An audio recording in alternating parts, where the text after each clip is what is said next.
P.O.L. Hey, what up, y'all? Intravenous here for P.O.L Game Review and P.O.L Music. And guess what? I got some more Spawn action figures. Check it out, check it out, check it out.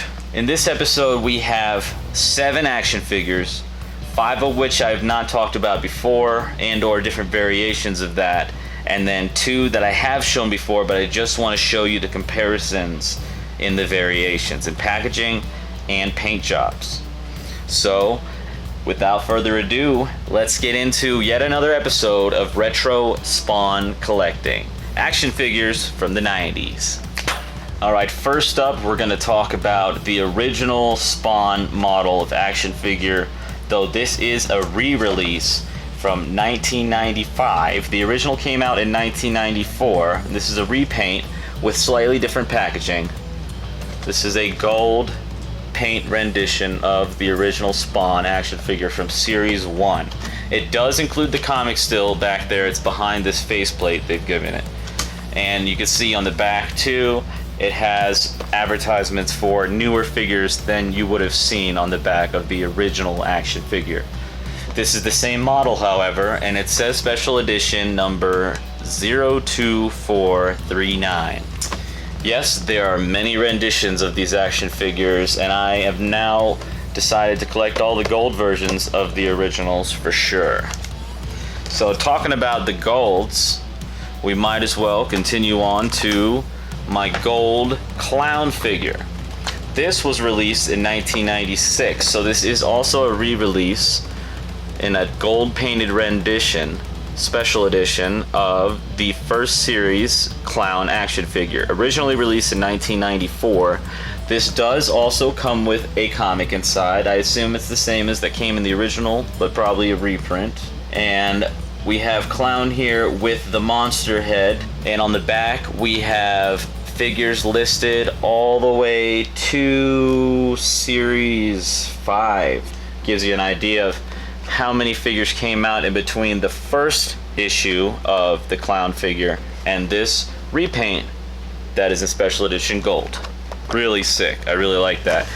Just as a comparison, here is the original clown with the clown head instead of the monster head in the packaging.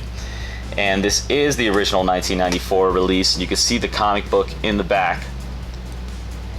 And there's the gold one. And on the back of this one, you'll see it only shows the original set of figures, as that was all that was released when they made these figures in 1994. Next up, for another golden action figure, unfortunately the packaging is yellowed a little bit, but it is in great condition. We have a special limited edition gold repaint of Overtkill. Now this was also released in the same repaints as the clown issue, 1996, and you'll see it has the same listing of action figures on the back. And just a comparison here is the original 1994 release of Overtkill in a paint variation. And you can see the original comic back there. Just like the clown, this does have the comic, at least a reprint, behind that faceplate. For some reason, the gold one weighs a little more. I don't know why. Maybe it's really gold. No, these are great though. This is great. And now, since we've talked about all the gold figures, I do have 2 more original issues from 1994. I have here the Violator, which you'll see a black rendition, a repaint that I have in a previous video. I suggest you check that out. This was released in 1994, the original gray color with the collector's card inside and the comic book. And you know what I've noticed recently, and I'll have to look at the original Spawn action figure. I used to have that, but I don't have the first 94 take, so I'm gonna get that soon to see if it has a card in it.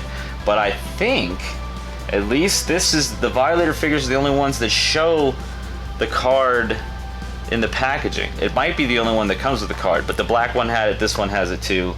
Violator's awesome, 1994.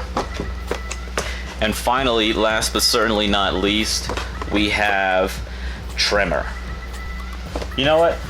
they don't say the names of these characters on the fronts of the packaging in the first 1994 stuff. I knew this was Tremor, but I had to think about it a little bit. This is also a paint variation of Tremor, very good condition, 1994 release from the original set. It's got the comic book inside. I now believe I have every comic book there is, but I can't read them all because a lot of them are in sealed packaging. So Tremor is a really cool character as well, and probably the second weightiest here. Heavy weightiest. You know, Overtkill weighs like twice as much as Tremor. Way more than Violator. Violator's like an empty plastic box feeling. So there you guys go. So there you guys go. Some more action figures, retro Spawn figures from 94 to 1996. I do have some great stuff coming up. As you might see, some characters in the background that I didn't have before. I also have this wonderful McFarlane Toys comic size advertisement for all the toys up to 1996, and this is really cool. I will be featuring this in a video. We'll take a look at all the pages. And I have two different Malbolgias coming. I've got Medieval Spawn coming. We got a new version of Vertebreaker back there, She-Spawn, all kinds of great stuff. So don't forget to tune in. If you like toys, if you like retro Spawn, let me know. These things are actually starting to go up in price, and so are the comics. You wouldn't believe it. So thanks so much for sticking around until the end of the episode. I appreciate it. If you really like it, please like and subscribe. It helps out the channel a lot. And if you don't like it, then dislike it. That's fine. But you might not want to keep watching them then. So stick around for more episodes. I try to do 2 a week. This last week I had some stuff happen. I only got 1 out. I'm going to keep on with that schedule of 2 a week. Not sure which days it's going to be, but you know what? If you like and subscribe, hit that bell and notifications, and you'll be let know when I have a new video out. So y'all have a wonderful day and evening, and I'll catch you on the next one. Peace!